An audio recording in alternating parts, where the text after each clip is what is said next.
大家好，周二逛市场，用台语买菜最道地。今仔日教大家安怎问价数。第一步，看到想买的，直接问老板：头家，这安怎卖？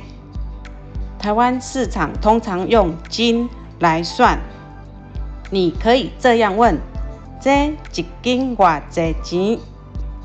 半斤也很常用哦。来讲讲市场的斤与两，一台斤等于16两，等于600公克。为什么要学两呢？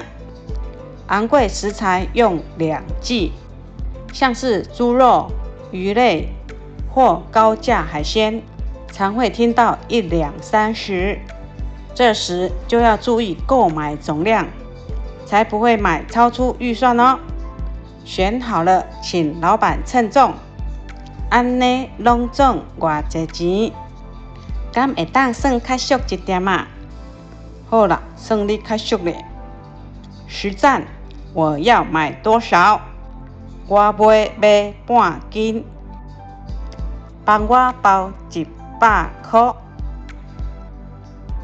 我要卖5两，2斤。2斤注意是用2，不是2哦。学会了吗？下次去市场试试看。追踪我，每天学一句台语。我们下礼拜二再见咯。